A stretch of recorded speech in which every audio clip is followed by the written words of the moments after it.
questions about the integrity of the results so far declared, and so on. Now, I've heard so many people who come up and say, oh, if you have any problem, go and bring your pink sheet. I don't think that that's the correct attitude. Yes, pink sheets are important. Pink sheets are considered as the Bible of election declarations, right from the polling station up to the coalition centers and so on. So pink sheets are important. I'm not saying that they are not important, they are important. But it is not everything that the pink sheet tells us, and it is not every dispute which is about figures on pink sheets. Here we have a case where figures don't add up. Here we have a case where percentages don't add up. So an independent audit of what the EC itself has declared, even without pink sheets, should be able to give us some satisfaction. How come that we have 100.3%? And indeed, if you use some of the other figures that the EC provided, some mathematicians have come to the conclusion that the percentage would then now rise to 103%, and so on. So those are important questions.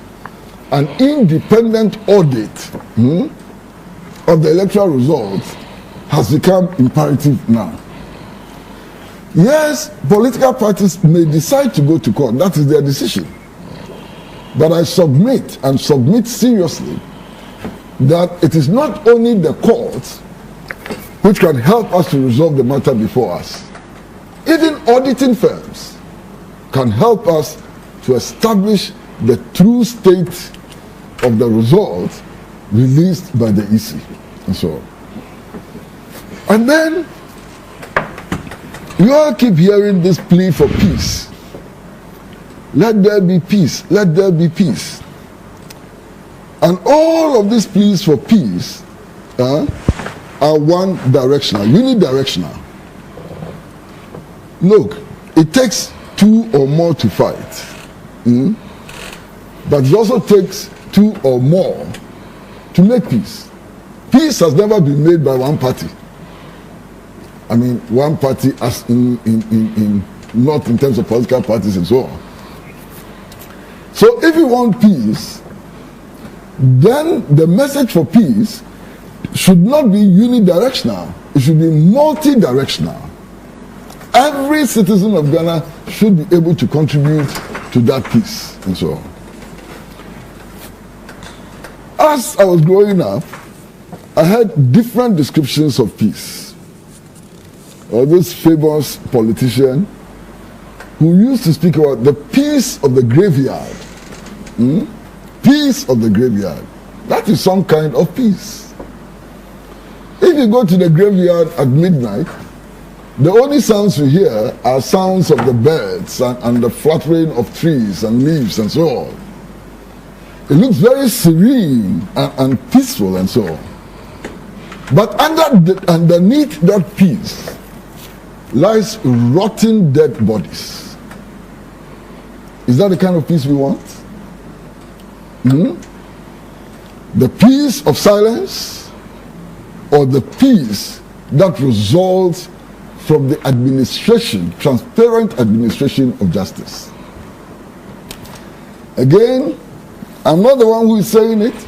I've listened to great men in our history, the history of mankind.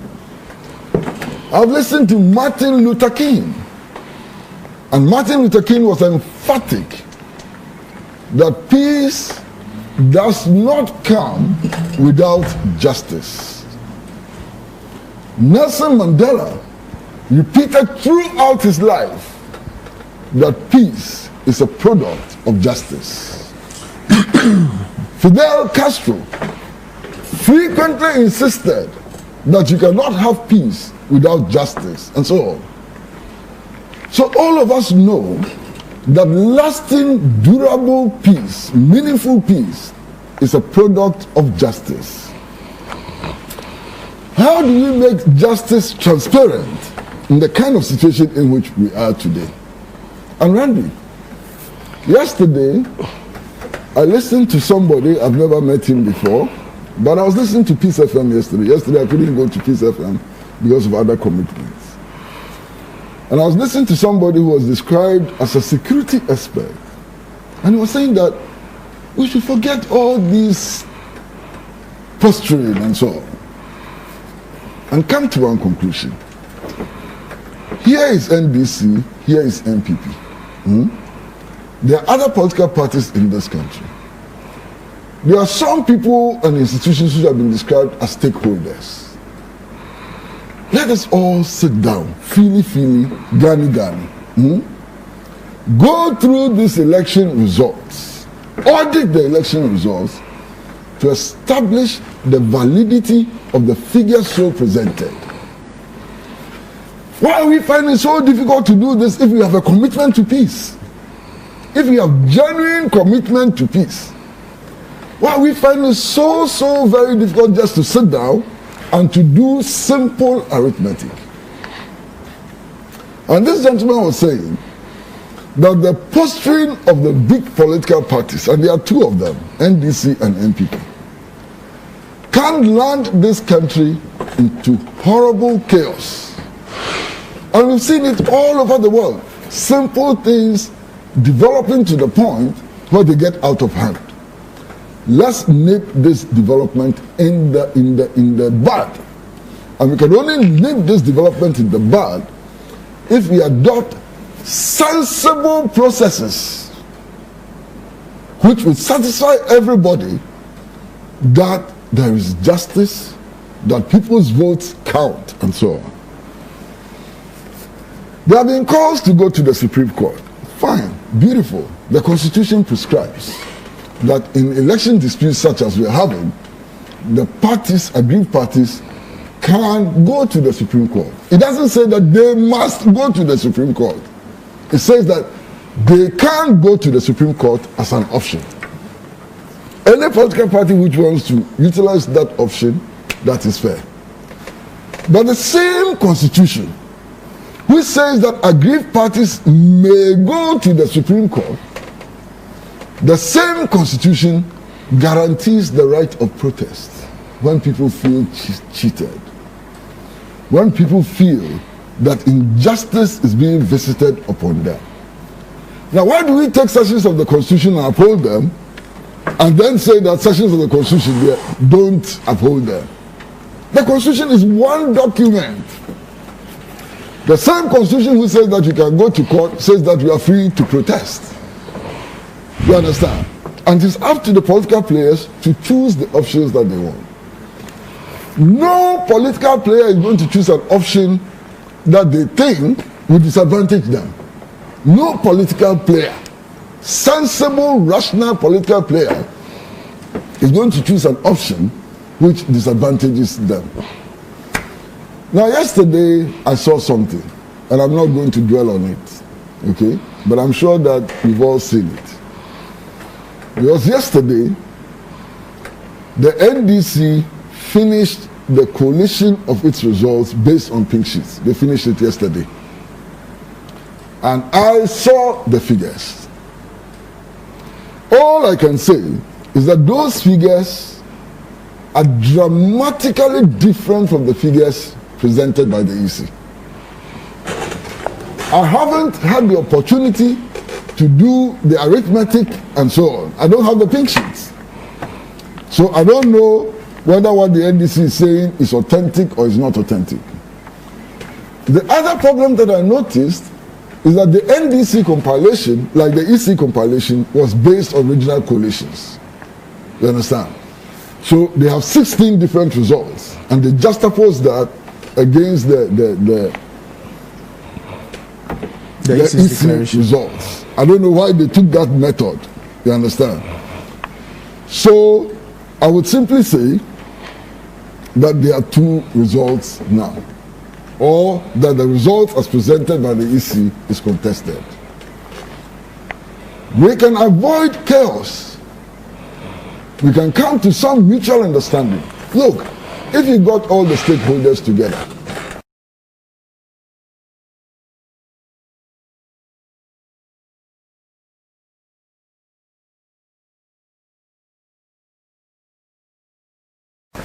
and you got professionals to look at the results. And at the end of the day, all the stakeholders, or a vast majority of the stakeholders, came to the conclusion that the NDC is wrong.